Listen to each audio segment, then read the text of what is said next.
Hello and welcome. If you're new here, my name is Joe and I rant about the things I think we need to do to deal with the coming effects of climate change. If you've been here before, welcome back. In this video, I'll be discussing wealth inequality. What does wealth inequality have to do with climate change? A lot.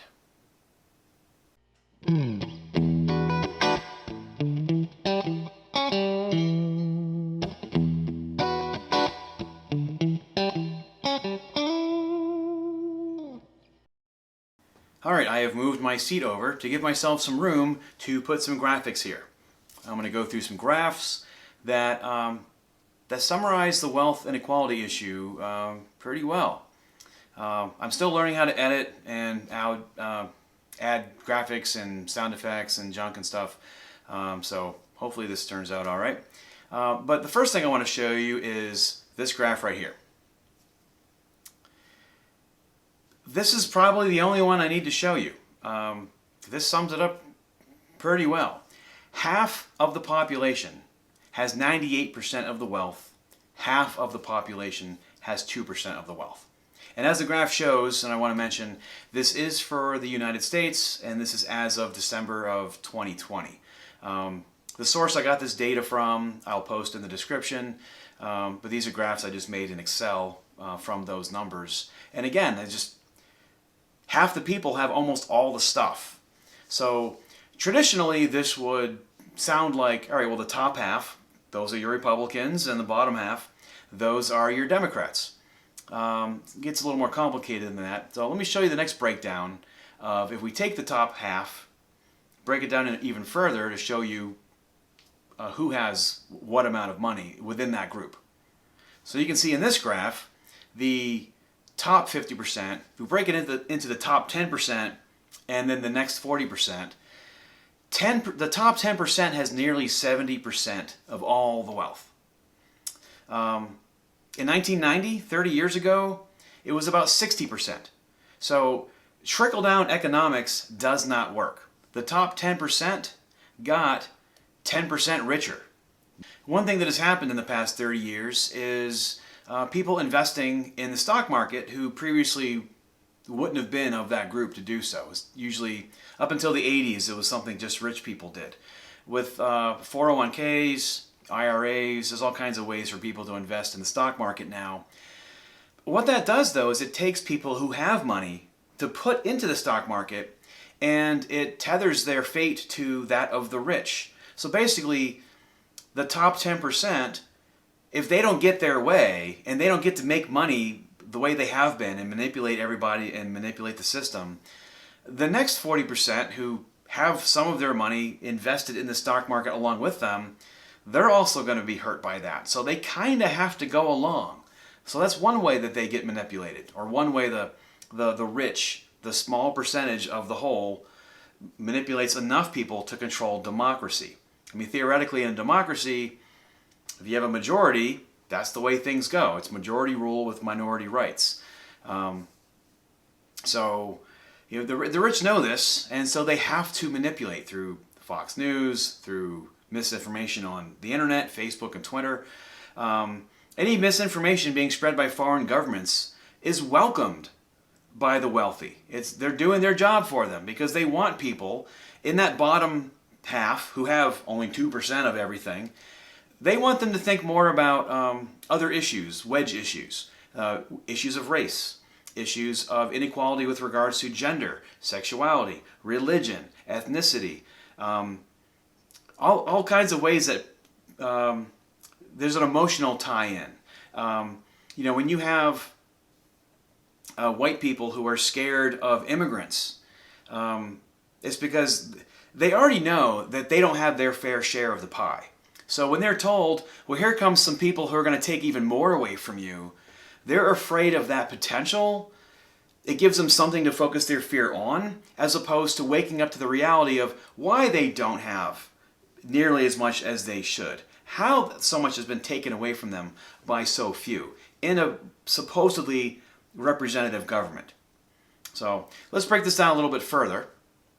This graph is just so that another one I'll show you in a minute will make more sense. I just wanted to show you how the top 10% breaks down, how that 69% breaks down into, it's really 1%, has 31% of the stuff. The next 9% has 38%. So that 1% is really, now we're getting into the ultra rich. I mean, these are the ones that Republicans, but really both sides, go to these really big donors, you know, the Koch brothers, that guy in Las Vegas, Adelson, doesn't matter. The super rich who influence elections, the super rich who pay for the lobbyists, the super rich who control who gets elected by determining what amount of money is thrown at what races. No matter how much transparency people try to apply to elections, there's always loopholes allowed. These super PACs, political action committees, where there's always some way to hide who's getting what money from where and so on. This is how the rich manipulate and continue to control things. So let's move on to the next graph. So in this graph we can see that the top 1% has the same amount of wealth as the bottom 90%. 1% of the population has the same amount of stuff as the bottom 90%. Does that sound like a democracy to you?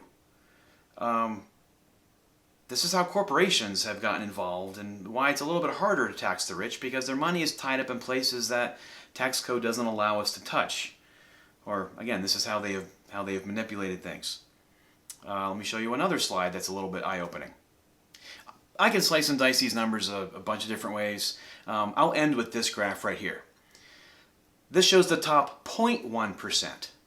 The top 0.1% has 15% of the wealth, while the bottom 50% has 2% of the wealth. Now, I feel like I'm starting to sound like Bernie Sanders, who's talking about percentages of percentages, and people really can't follow percentages all that well. I taught Algebra 1 for 3 years. People don't get percentages. So let me give you an example with some hard numbers. Let's say the population of a town was 1,000 people.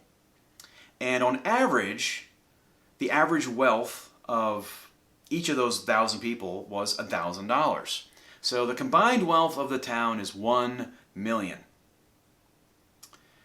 The bottom 50% has $20,000. 20,000 is 2% of a million.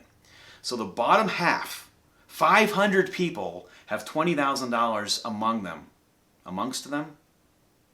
They have $20,000. One person, the top 1%, has $150,000. One person has $150,000. 500 people have $20,000. 150,000 is 15% of a million. 20,000 is 2% of a million. Okay, let me just say this one more time. In this fictional town of 1,000 people, one person has $150,000. 500 people have a combined wealth of 20,000. So when it comes to paying for bridges and roads and other aspects of infrastructure that we all need and use, if most of the wealth is controlled by just one person or a few families in town, and they don't pay their fair share, the rest of us suffer. And if they can just get around with helicopters and don't need to use our infrastructure, what do they care? As long as they can control the government that applies the taxes on them, that's what they're going to do. So, now how does this tie into climate change? Climate change is going to take a lot of work. It's going to take a lot of money. It's going to take a lot of change. And change in the form of those who currently have the power and the wealth are going to have to give it up. They can do so willingly, or it can be taken by nature. A lot of destruction is going to occur along the coastlines. A lot of beachfront property, a lot of skyscrapers near the coast are going to be claimed by the sea one way or the other someday. So they can work with the rest of us and figure out a way to ease that loss and make it more palatable over time, or not. But one way or the other, they're going to lose a whole bunch of stuff. So they need to come along with agreeing to a new system of doing things that benefits everybody. One of the outcomes is going to have to be no more wealth inequality. So anyway, that will end this rant. Thank you for watching. If you liked what you saw, please click like, share with others, and if you want to keep up with other things I have to say about this, click subscribe. Thank you for watching. I'll see you next time.